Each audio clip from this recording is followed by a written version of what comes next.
आपको मालूम है कई लोगों के लिए एक ऐसा कप इन्वेंट किया गया था जिनको ज़्यादा ड्रिंक करने की आदत थी या फिर ज़्यादा चाय पीने की आदत थी कि भैया मेरे तो बिल्कुल कप भर के दोगे तभी मेरा झेंद भरेगा वरना काम बनता नहीं है मेरा। तो उनके लिए एक कप इन्वेंट किया गया था जिसका नाम था पाइथागोरस कप, जिसको ग्रीडी कप भी कहा जाता है कि जो लालची लोग होते हैं कि भाई ज़्यादा चाहिए तो उनके लिए था। इसमें खासियत ये होती थी कि अगर आप इसको ज़्यादा भर दोगे तो ये सारी की सारी बिखर जाती थी उन्हीं के ऊपर पीते वक्त में। सो इसी वजह से उन लोगों को एक लिमिट में ही उसमें जो भी ड्रिंक है जो भी बेवरेज है वो लेनी पड़ती थी ताकि उनके ऊपर गिरे ना। Welcome to amazing random fact, मेरा नाम है भारत शर्मा, आप देख रहे हो इसको। आशा करता हूं आज का दिन आपको बहुत अच्छा बीत रहा होगा।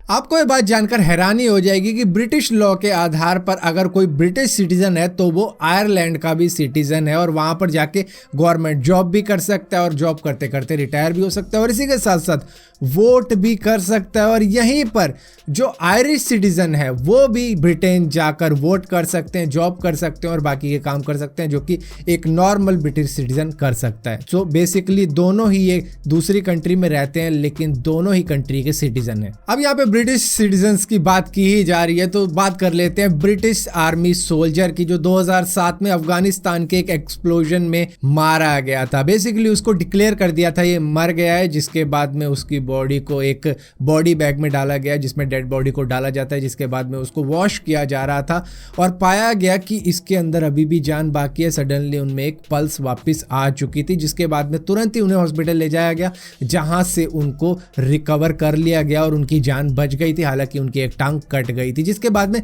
2012 में इन्होंने पैरा ओलंपिक्स में पार्टिसिपेट भी किया था। ट्विटर के ऊपर बॉलीवुड एक्टर हैं, हॉलीवुड एक्टर हैं, सेलिब्रिटीज हैं और आम लोग भी मौजूद हैं, पॉलिटिशियन भी मौजूद हैं और इसी के साथ साथ एक इलेक्ट्रिक ईल भी मौजूद है जो कि टेनेसी के एक एक्वेरियम में रहती है जो कि कंप्यूटर से कनेक्टेड है। और इसी के साथ साथ जैसे कि मैंने आपको बताया इस इलेक्ट्रिक ईल का ट्विटर अकाउंट है जो ये खुद संभालती है। मतलब बेसिकली होता क्या है कि जब ये हाई इनफ इलेक्ट्रिसिटी डिस्चार्ज करती है तो इसके ट्विटर अकाउंट पे कुछ ट्वीट्स जाते हैं जो कि कुछ इस तरीके के होते हैं जो ये बताते हैं उनके जो भी फॉलोवर्स हैं कि भैया इसने कुछ इलेक्ट्रिसिटी डिस्चार्ज की है। आई एम श्योर आप में से बहुत से लोगों ने मैकडॉनल्ड्स के बर्गर खाए होंगे, काफी अलग अलग चीजें जो भी वहां मिलती है वो भी खाई होंगी, लेकिन आपको एक बात मालूम नहीं होगी कि मैकडॉनल्ड्स की हैमबर्गर यूनिवर्सिटी भी मौजूद है जहां से अब तक 2,75,000 बच्चे ग्रेजुएट हो चुके हैं, जहां पर उनको बैचलर्स डिग्री मिली है हैमबर्गरोलॉजी में। इस दुनिया के अंदर बहुत से स्टेज प्ले होते हैं जहां पर लोग अपनी एक्टिंग करके दिखाते हैं और एक्टिंग को रियलिस्टिक दिखाने के चक्कर में अब तक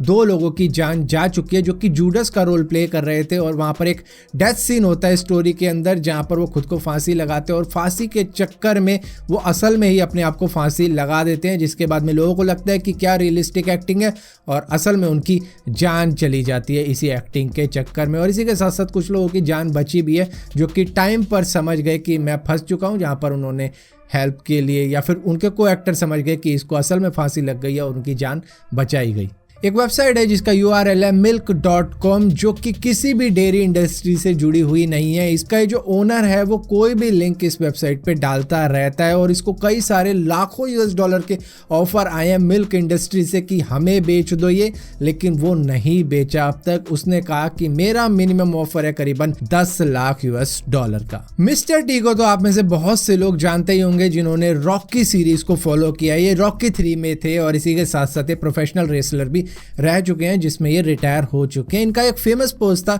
जिसमें कई सारी चेनें इन्होंने पहन रखी थी गोल्ड की, वो कुछ इस तरीके का था। लेकिन आपको मालूम है ये चेनें वगैरह पहनने की वो भी इतनी सारी इनको आदत क्यों पड़ गई थी? दरअसल ये पहले बाउंसर रहा करते थे क्लब वगैरह में जहां पर फाइट हो जाती थी जब लोगों में और कुछ चेनें वहने ऐसे ही छोड़ के चले जाते थे, मतलब गिर जाती थी उनकी या फिर लोग चले जाते थे तो चेनें वहने ऐसी मिल जाती थी उनको पड़ी हुई। तो इस तरीके की चेनें वो खुद ही पहन लिया करते थे कि अगर कस्टमर आता है जिसको क्लब से बाहर निकाल दिया गया वो दोबारा एंट्री तो ले नहीं सकता, तो उसी की वजह से ये वही चेनें बाहर पहन के खड़े हो जाते थे कि अगर किसी कस्टमर की होगी तो वो मुझसे मांग ही लेगा। सारी दुनिया में मे भी बहुत सी कंट्री की पॉपुलेशन बड़ी होगी और बहुत तेजी के साथ बड़ी होगी, खासकर इंडिया और चाइना की, लेकिन आपको मालूम है जर्मनी एक ऐसी कंट्री है जिसकी लास्ट 10 सालों में पॉपुलेशन गिरी है करीबन 20 लाख। आप में से बहुत लोग ताजमहल तो जरूर देख के आए होंगे, लेकिन वहां पर आपको किसी भी गाइड ने शायद ये ना बताया हो कि वर्ल्ड वॉर 2 के टाइम पर ताजमहल को बैम्बू यानी कि बांस के डंडों से ढक दिया गया था,